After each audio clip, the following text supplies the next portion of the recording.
జై శ్రీమన్నారాయణ. శ్రీమద్భగవద్గీత 7వ అధ్యాయము జ్ఞాన విజ్ఞాన యోగము 15వ శ్లోకము. నమాం దుష్కృతినో మూఢాః ప్రపద్యంతే నరాధమాః మాయయా అపహృతజ్ఞానాః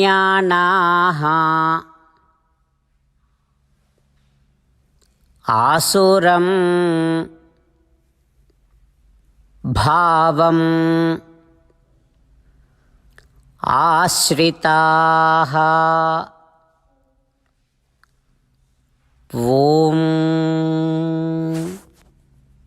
గీతాచార్యుడు శ్రీకృష్ణ పరమాత్మ అర్జునుడితో పాటు మనందరికీ జ్ఞాన విజ్ఞాన యోగాన్ని ఉపదేశం చేస్తూ ఉన్నాడు.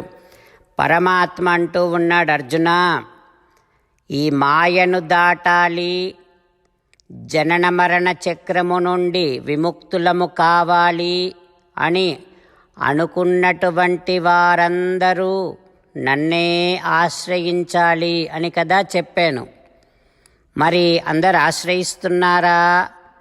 నన్నే శరణు పొందుతున్నారా అంటే నన్ను శరణు పొందటం లేదు అందరూ. ఆ నన్ను ఆశ్రయించినటువంటి వారు ఎవరెవరో చెప్తూ ఉన్నాను విను. వారు ఏ ఏ రకాలుగా ఉంటారో చెబుతూ ఉన్నాను విను. నన్ను ఆశ్రయించినటువంటి వారందరూ పాపాత్ములే. శ్రీకృష్ణ భగవానుడే, శ్రీమన్నారాయణుడే నన్ను ఈ జనన మరణ చక్రములో నుండి విముక్తుడను చేయగలిగినటువంటి వాడు అని విశ్వాసము లేనటువంటి వాడు పాపాత్ముడే. అంటే నన్ను ఆశ్రయించినటువంటి వారందరూ పాపాత్ములే. ఆ పాపాత్ములు 4 రకాలుగా ఉంటారు.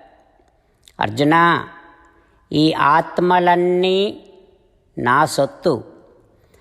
ఆత్మలకు ఉండేటటువంటి శరీరాలన్నీ నా సొత్తే. ఇదంతా నా సొంతం. అయితే ఇప్పుడు ఈ జీవులు ఏమనుకుంటున్నారు? నేనే అని నా వస్తువుని తన వస్తువుగా భావిస్తున్నారు, సొంతము చేసుకుంటూ ఉన్నారు. అంతేకాకుండా తమకు లభించిన ఈ శరీరాలన్నీ నావే, శరీరానికి సంబంధించిన వస్తువులన్నీ నావే అని ప్రతి జీవుడు నావైనటువంటి వాటిని వారి సొంతము చేసుకుంటూ ఉన్నారు. దానిని విపరీత జ్ఞానము అని అంటాం. ఆ విపరీత జ్ఞానము కలిగినటువంటి వారు ఒక వర్గము, వారు పాపాత్ములు. ఇక 2వ వర్గము చెబుతూ ఉన్నాను. ఏదో కొంచెం నా గురించి తెలుసుకుంటారు 2వ వర్గం వారు. తెలుసుకున్నా కూడా నేను భగవంతుడినే అని తెలిసినప్పటికీ కూడా నా మీద శ్రద్ధ చూపించరు, ఆసక్తి చూపించరు. వీరు 2వ వర్గము, వీరు పాపాత్ములే. ఇక 3వ వర్గము, వారికి భగవంతుని గురించి అంటే నా గురించిన పరిపూర్ణమైన జ్ఞానం ఉంటుంది. జ్ఞానాన్ని వారేం చేస్తారంటే వారిలో ఉండేటటువంటి అతి తెలివితోని, రకరకాల కుయుక్తులతోని వారికి నా గురించిన జ్ఞానాన్ని పాడు చేసుకుంటారు. వారికి ఉన్నటువంటి నా గురించిన జ్ఞానాన్ని చెరిపేసుకుంటూ ఉంటారు. వారు 3వ వర్గం, వారు పాపాత్ములే. ఇక 4వ వర్గం, వీరికి నా గురించి బాగా తెలుస్తుంది. తెలిసి అసూయతోని ద్వేషిస్తూ ఉంటారు. మరి నా గొప్పతనాన్ని వారు భరించలేక, సహించలేక ద్వేషిస్తూ ఉంటారు. వీరు పాపాత్ములే, వీరు 4వ రకపు పాపాత్ములు. ఈ రకంగా ఈ 4 వర్గాల పాపాత్ములు నన్ను ఆశ్రయించరు. ఈ జనన మరణ చక్రములో నుండి నేను మాత్రమే విముక్తులను చేయగలను అన్నటువంటి విశ్వాసము కలిగి ఉండరు. వీరంతా కూడా ఈ మాయలోనే పడి ఉంటారు అంటూ శ్రీకృష్ణ భగవానుడు తనను ఆశ్రయించినటువంటి వారిని తను మాత్రమే మోక్షప్రదాత అని విశ్వసించినటువంటి వారినందరినీ పాపాత్ములే అని స్పష్టంగా చెబుతూ ఉన్నాడు. ఆ పాపాత్ముల వర్గములో పడకుండా జాగ్రత్త పడుతూ పరిపూర్ణమైన దృఢమైన విశ్వాసముతో శ్రీకృష్ణ భగవానుడి దివ్య పాదారవిందములనే ఆశ్రయించే నిరంతర ప్రయత్నము చేస్తూ ఆ పరమాత్మ పలికిన పలుకులను అదే విధంగా పలికే ప్రయత్నం చేద్దాం.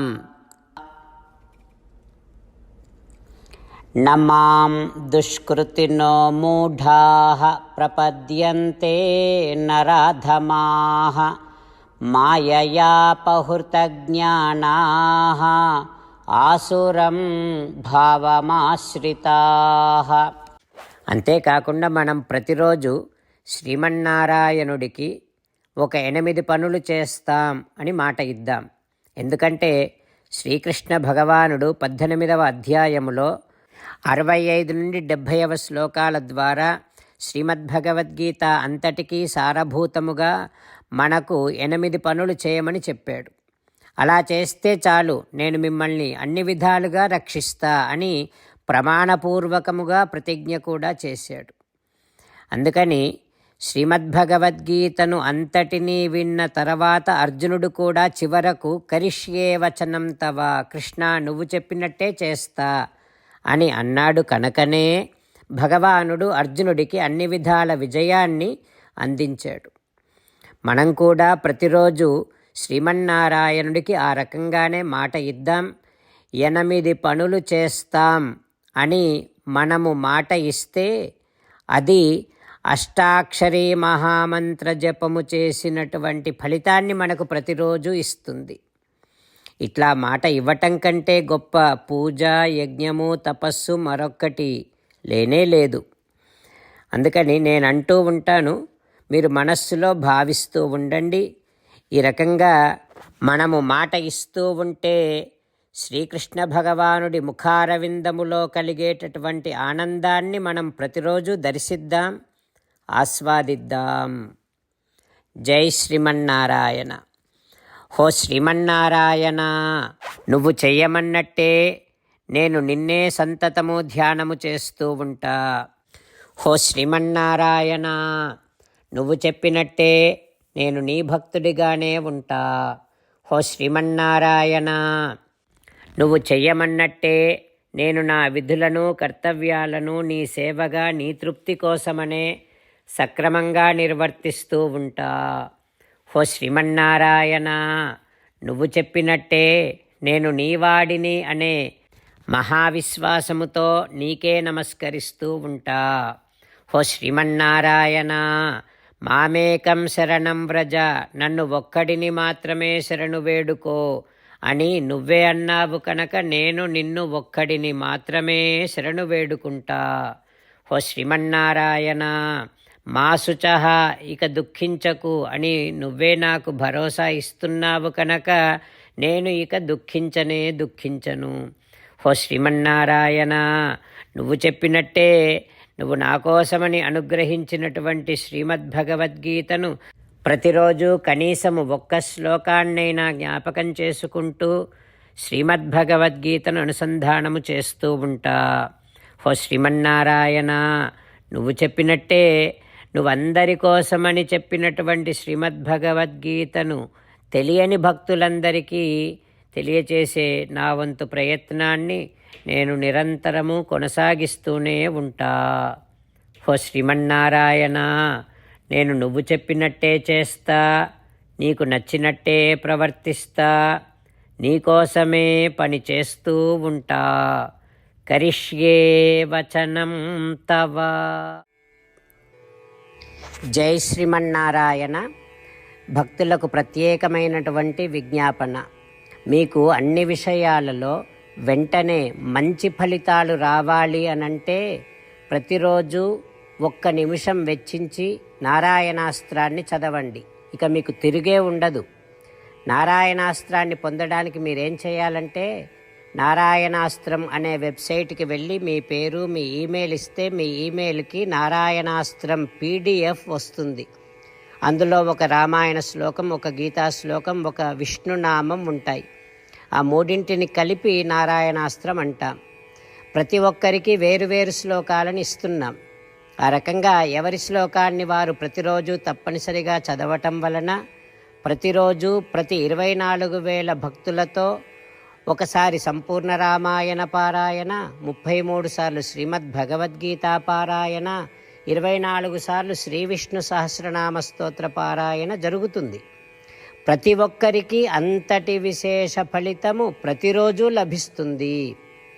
అందుకని మీరు, మీ కుటుంబ సభ్యులు అందరూ ఒక్కొక్కరు ఒక్కొక్క నారాయణాస్త్రాన్ని వెంటనే పొందండి. జై శ్రీమన్నారాయణ.